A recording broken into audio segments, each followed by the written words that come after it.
কিছু কিছু মানুষ আছে যারা মানুষ রূপে জানোয়ার। তোমরা এরকম কাউকে চেনো নাকি? আমি কিন্তু চিনি। তার কথা এত মিষ্টি, পুরো মধু ঝরবে, বুঝেছো? পকেট মেরে খেতে খুব ভালোবাসে। চেনো? তোমরা কেউ চেনো এরকম কাউকে? আমি কিন্তু চিনি, আমার কোম্পানিতে একজন আছে, খুব ভালো ব্যবহার তার। আমি যখন শক্তি বলে একটা মোমিনপুর ব্রাঞ্চে কাজ করতাম, তখন সে ওখানে অডিটার বাবু অর্ডার করলো, আমার বয়ফ্রেন্ডের বাড়িতে আছি, আমাকে কিছু খাবার দিয়ে যেত। দিলাম।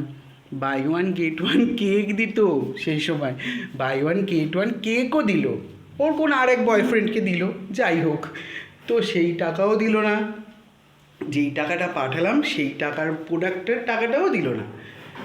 আবার আর একটা ব্রাঞ্চে আমি গেলাম ট্রান্সফার হয়ে, সেখানে গিয়ে জানতে পারি উনি নাকি ওখান থেকেও 5,000 টাকা নিয়ে খেয়েছেন। অভাবী সংসার, ভালো মানুষ, অনেস্ট, সৎ, বুঝেছ? তো যাই হোক, সেখানের 5,000 টাকার বদলে উনি দিল 2-3 হাজার টাকা। একজন আছে আমাদের অফিসে, তার কাছে।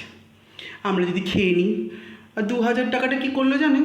দিতে পারলো না, চেপে দিল। এই গরিব ছেলেটার থেকে সেই 2,000 টাকাটাও নিল। শক্তি মোমিনপুর ব্রাঞ্চে, ওখানে ওরকম 1,500-2,000 টাকার খেলেও সেই এই গরিব ছেলেটার থেকে নিল।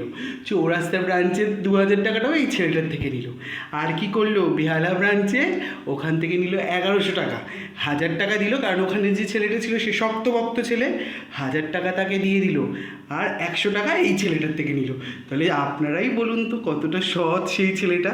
আপনাদের এরকম চেনা জানা কোনো বন্ধু আছে নাকি? যদি থাকে তাহলে SMS করুন, আর নামটা অবশ্যই বলবো, একটু ওয়েট করুন, আরও অনেক গল্প আছে, শুনতে হবে তো। ভালো লাগলে লাইক কমেন্ট শেয়ার করতেই হবে।